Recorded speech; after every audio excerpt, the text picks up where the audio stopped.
Pendant des années, leur histoire d'amour a fasciné Hollywood. Demi Moore, icône du cinéma dans la quarantaine, et Ashton Kutcher, étoile montante de 15 ans, son cadet. Ils étaient audacieux, glamour et follement amoureux, sans jamais s'en excuser. Mais derrière les gros titres et les sourires sur le tapis rouge, se cachait une vérité bien plus complexe. Aujourd'hui, à 62 ans, Demi Moore décide enfin de raconter sa version, tout ce que les caméras n'ont jamais montré. De la fausse couche, dévastatrice, qui l'a anéantie, au plan A3 qu'elle a accepté pour tenter de le satisfaire, jusqu'à la trahison qui l'a laissé briser, et seule. Et Ashton, sa trajectoire après leur divorce, a soulevé encore plus de questions. C'est l'histoire qu'elle a gardée secrète pendant plus de 10 ans. Et une fois que vous l'aurez entendue, vous ne verrez plus jamais ni l'un ni l'autre de la même façon.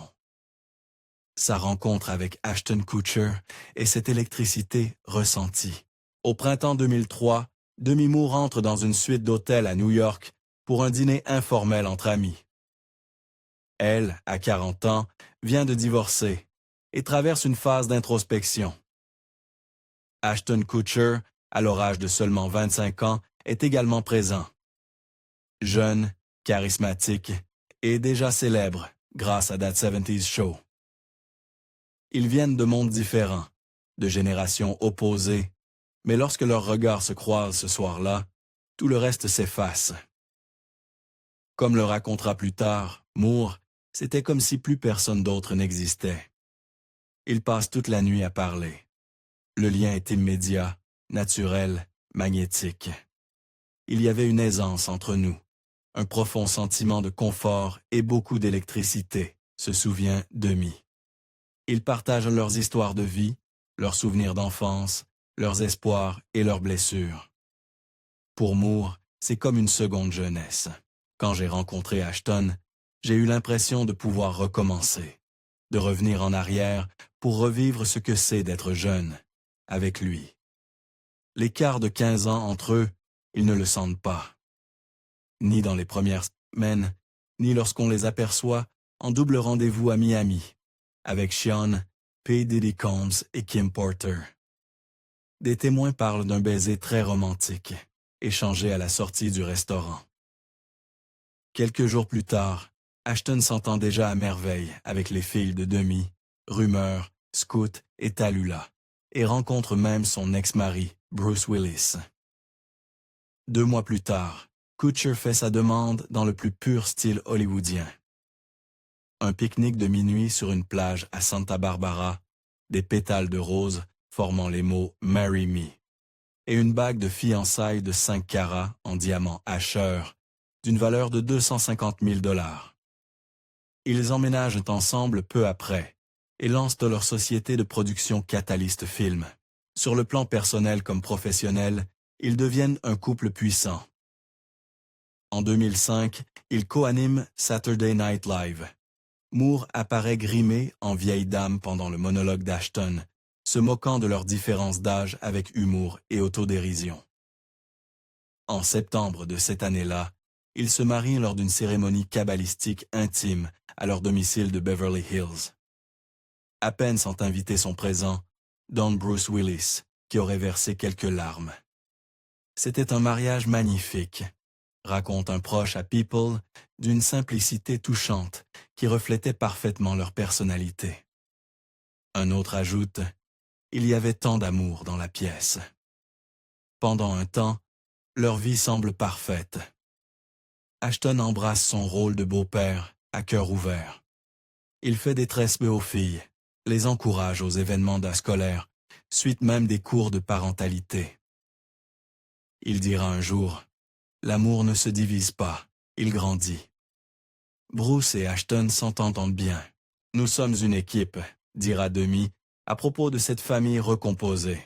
« Nous voulons ce qu'il y a de mieux pour nos enfants. » En public, ils rayonnent, sur le tapis rouge, à la maison. Même lors des avant-premières, accompagnés de leurs enfants et de leurs nouveaux partenaires, ils offrent l'image d'une famille moderne que beaucoup admirent. Avant Demi, Kutcher était un célibataire vivant avec des colocataires. Moore affirme qu'il s'est parfaitement adapté à la vie dans une maison remplie de femmes. Sa relation avec sa mère a beaucoup joué, dit-elle, expliquant sa facilité d'adaptation. Se perdre dans les plans A3, l'alcool. Derrière les photos retouchées, le glamour des tapis rouges et l'image du couple puissant d'Hollywood, le mariage de Demi Moore et Ashton Kutcher se désintégrait en silence. Peu de temps après leur mariage, en 2005, Demi tombe enceinte. Elle a 42 ans. Cette grossesse représente une seconde chance, un miracle, pour elle et Ashton, qui se réjouit à l'idée de devenir père. Mais 6 mois plus tard, l'impensable survient. Lors d'un contrôle de routine, les médecins leur annoncent que leur petite fille, Chaplin Ray, n'a plus de battement de cœur. Moore est anéanti.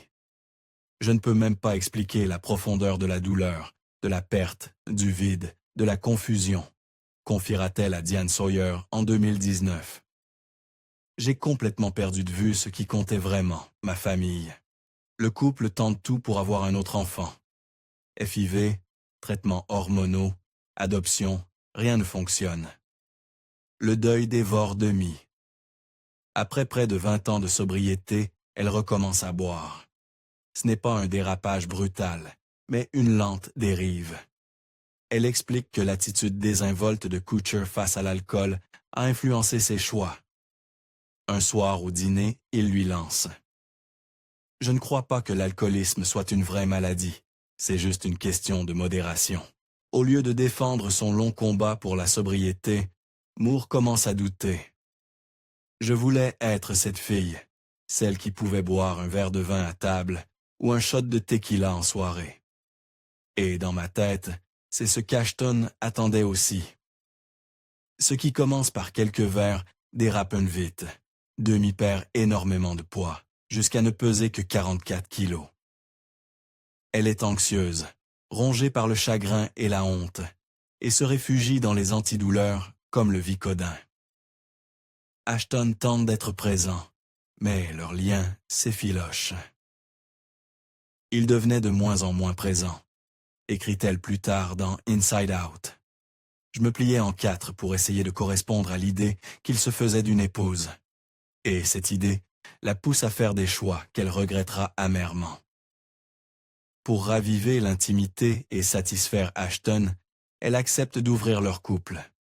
Les plans à 3, suggérés par Kutcher, deviennent partie intégrante de leur vie sexuelle. Je n'ai pas dit non, confesse Moore.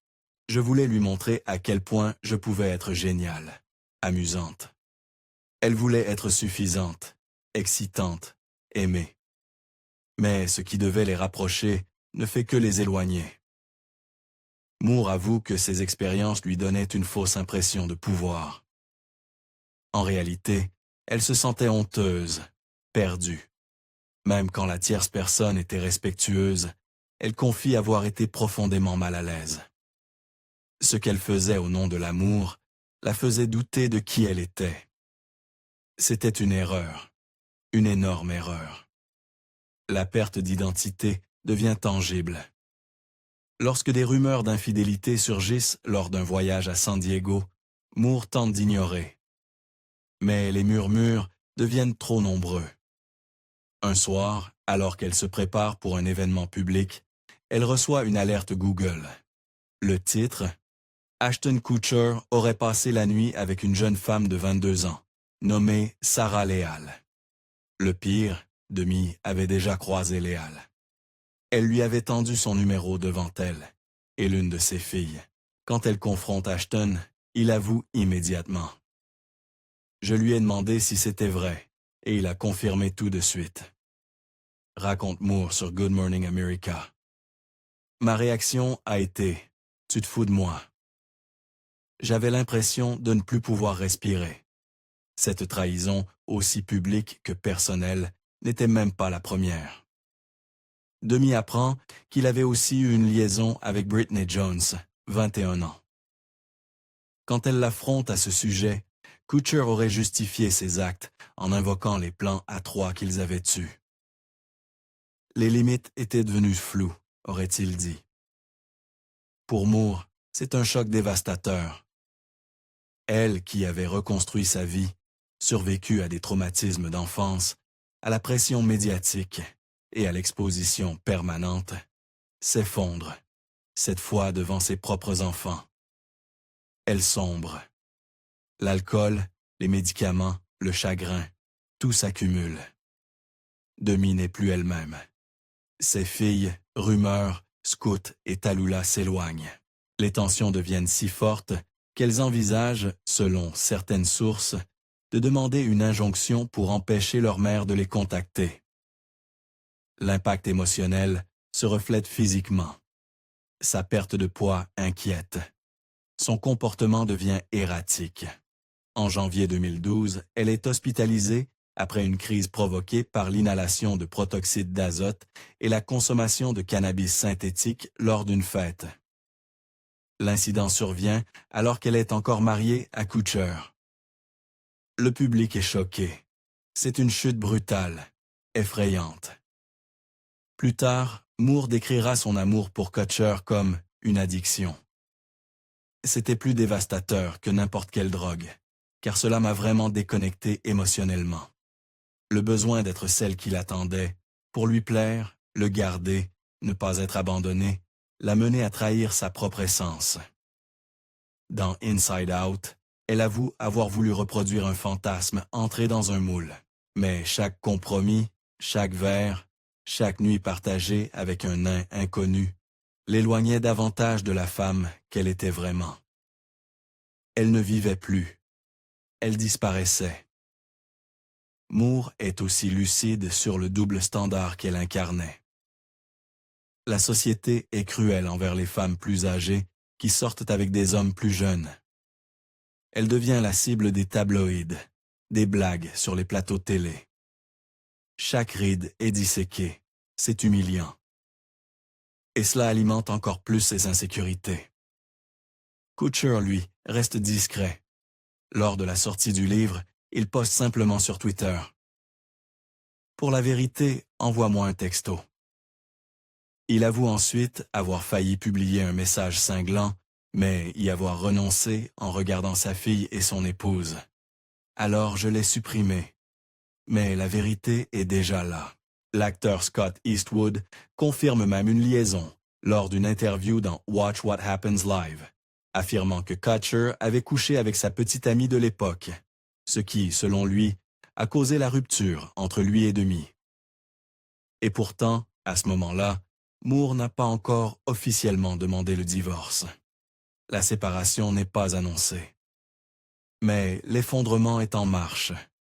La trahison, la perte, la confusion, autant de pièces d'un puzzle douloureux. Une femme autrefois sacrée, actrice la plus puissante d'Hollywood, est en train de disparaître, cachée derrière un rideau de douleur et de silence. La fin de leur relation.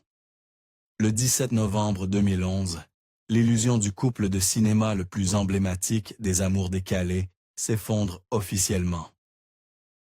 Après 6 ans de mariage, Demi Moore et Ashton Kutcher annoncent leur séparation. Les déclarations qu'ils publient sont empreintes de tristesse, mais aussi de finalité. Moore écrit « Je suis rempli d'une profonde tristesse et le cœur lourd. En tant que femme, mère et épouse, il y a des valeurs et des engagements que je considère comme sacrés. Et c'est dans cet esprit que j'ai choisi d'aller de l'avant avec ma vie. » Ces mots trahissent une blessure, une limite franchie au-delà du retour possible. La déclaration de Kutcher est plus courte, mais tout aussi révélatrice. Je chérirai toujours le temps passé avec Demi. Le mariage est l'une des choses les plus difficiles au monde, et malheureusement, parfois, ça échoue. Et ainsi, le chapitre autrefois illuminé par des demandes romantiques sur la plage et des baisers sur tapis rouge commence à se déliter lentement dans les méandres juridiques. Bien qu'ils se soient séparés fin 2011, la procédure de divorce, elle, traîne. Ce n'est qu'en décembre 2012, plus d'1 an plus tard, qu'Aston dépose officiellement la demande. À ce moment-là, chacun mène déjà sa vie de son côté. Demi entame un chemin de reconstruction et d'introspection, tandis qu'Aston apparaît de plus en plus souvent aux côtés de son ancienne partenaire de That 70s Show, Mila Kunis. Demi ne réagit pas immédiatement au dépôt de demande. Lorsqu'elle le fait, 3 mois plus tard, il est clair que ce divorce ne sera pas une simple formalité discrète. Moore réclame une pension alimentaire et les frais d'avocat, une décision qui fait tiquer certains observateurs, étant donné sa fortune personnelle, estimée à environ 150 millions de dollars. Mais elle demande aussi une reconnaissance financière, des revenus qu'Aston a générés durant leur mariage, notamment pendant les années fastes où il joua dans Two and a Half Men pour un cachet estimé à 750 000 dollars par épisode. Rien qu'en 2011, Kutcher aurait gagné environ 24 millions de dollars. Ce qui complique encore les choses, le couple n'a jamais signé de contrat prénuptial. Lors de leur union en 2005, l'amour primait sur les considérations juridiques. En termes légaux, cela signifie que Moore pouvait prétendre à une partie des revenus de Kutcher acquis après leur mariage, y compris ses investissements technologiques fructueux et ses contrats publicitaires. À ce stade, Kutcher n'est plus seulement un acteur très bien payé. Il est aussi un investisseur avisé, ayant misé sur des sociétés comme Airbnb et Uber. Il vient même de signer un partenariat avec les Nouveaux, comme ingénieur, produit et ambassadeur mondial. Pendant des mois, les avocats des deux camps négocient, débattent, échangent des propositions. Le point de friction, sans surprise, l'argent. Une source proche du dossier confie au New York Post. Les avocats des deux côtés se sont disputés longuement sur le règlement financier, en particulier sur les revenus qu'Ashton aperçus tant qu'ils étaient encore légalement mariés. Finalement, ils ont trouvé un accord que chacun pouvait accepter. Enfin, le 26 novembre 2013, le divorce est officiellement prononcé. Les documents sont déposés à Los Angeles, mettant fin à un mariage qui avait commencé sous les projecteurs de l'espoir et fasciné le public. Selon TMZ, Kutcher accepte finalement de verser à Moore une somme plus importante que son offre initiale, ce qui clôt les longues négociations et permet à chacun d'aller de l'avant. Le couple, qui semblait encore accompli sans public quelques semaines plus tôt, est désormais légalement dissous. La chute d'Aston.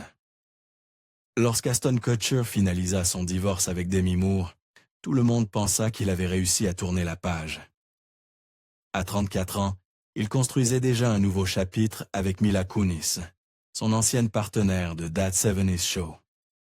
Fiancés, attendant leur premier enfant, il semblait incarner l'archétype de la rédemption hollywoodienne, un homme ayant quitté un mariage compliqué pour trouver la paix, l'amour et la famille.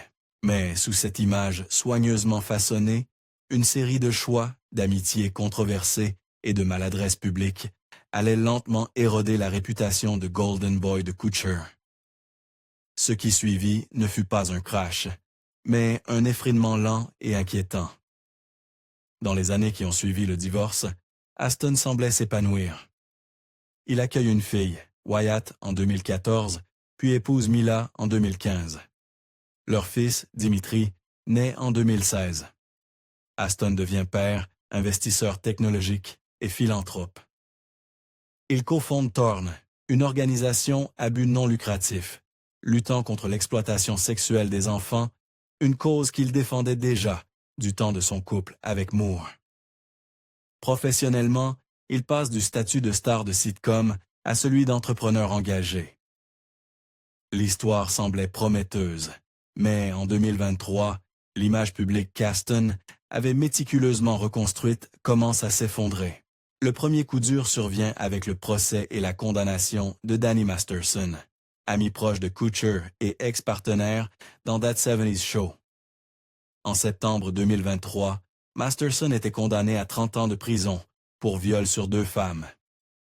Dans une tentative désespérée pour influencer la sentence, Kutcher et Kunis rédigent des lettres de soutien au tribunal, demandant la clémence. Dans sa lettre, Ashton décrit Masterson comme une personne qui traite les gens avec décence, égalité et générosité, affirmant ne l'avoir jamais vu mentir en 25 ans d'amitié. C'est un être humain d'une honnêteté et d'une intentionnalité remarquables, écrit-il. La réaction publique est immédiate et violente. Beaucoup ne comprennent pas comment Kutcher, fondateur de Torn, peut défendre un violeur condamné. La colère monte encore d'un cran lorsqu'une ancienne interview refait surface. Mila Kunis y explique qu'à 14 ans, Danny Masterson avait osé Ashton à l'embrasser à la française, ce qu'il avait accepté. Un autre extrait télévisé circule également dans lequel Ashton évoque un pari fait avec Masterson au sujet de se baiser avec la jeune Kunis. L'image renvoyée est catastrophique. Pour tenter de calmer la tempête, Kutcher et Kunis publient une vidéo d'excuses. Mais leur ton robotique et leur langage visiblement préparé n'apaisent de rien. Les critiques les accusent de chercher à sauver leur image, plutôt qu'à exprimer un vrai remords. C'est un énorme électrochoc, confie une source à In Touch Weekly. Ils sont profondément bouleversés et tentent de rester discrets, espérant que cela ne nuira pas durablement à leur carrière. Mais la tempête ne fait que commencer. Un extrait de l'émission Punk Day, animée par Kutcher entre 2003 et 2007, refait alors surface. On y voit Ashton, âgé de 25 ans, faire un commentaire à connotation sexuelle sur Hilary Duff, alors âgée de 15 ans. « C'est l'une de celles qu'on attend tous qu'elle ait 18 ans », dit-il nonchalamment, évoquant aussi les jumelles Olsen, alors âgées de 17 ans. La vidéo provoque un véritable choc. Ce n'est plus une simple maladresse. C'est un comportement répétitif inquiétant. Et les révélations continuent. L'amitié de longue date entre Kutcher et Sean Diddy Combs est également remise en question après que ce dernier est inculpé pour trafic sexuel, proxénétisme et racket. Tous deux avaient partagé la scène des célèbres White Parties de Diddy, et Ashton parlait encore en 2019 de leur amitié avec affection. Ils regardaient le football ensemble. Ils faisaient la fête. Ils étaient proches. Dans le contexte actuel, ces liens deviennent soudain très compromettants. Dans un entretien accordé à Esquire en 2023, Ashton tente de rediriger le récit. Il parle de son divorce comme d'un immense échec personnel, notamment dans son rôle de beau-père. « Rien ne vous fait autant sentir comme un raté qu'un divorce », confie-t-il. Le divorce, c'est un échec total. Tu as échoué dans ton mariage. Il admet que devenir le père de substitution de 3 filles dans sa vingtaine était accablant. J'imagine que c'est ce que doivent ressentir certains parents ados. C'était beaucoup. Ashton Kutcher, autrefois le farceur adoré d'Hollywood et le magnate tech improbable, se confronte désormais à une réalité implacable. Le monde a changé, la notion de responsabilité aussi, et les comportements autrefois tolérés sont aujourd'hui passés au crible d'un regard plus critique. À 62 ans, Demi Moore a enfin brisé le silence sur les souffrances de slameuse de son mariage avec Ashton Kutcher. Fausse couche, trahison, dépendance et l'annihilation de soi pour plaire à un autre. Ce qui semblait être un conte de fées s'effondrait derrière les portes closes. Aujourd'hui, elle parle avec honnêteté et force. Pensez-vous qu'Ashton Kutcher a vraiment payé le prix de ses actes? Partagez votre avis en commentaire. Et si cette histoire vous a touché, likez, partagez et abonnez-vous pour découvrir d'autres vérités cachées derrière les grands récits d'Hollywood.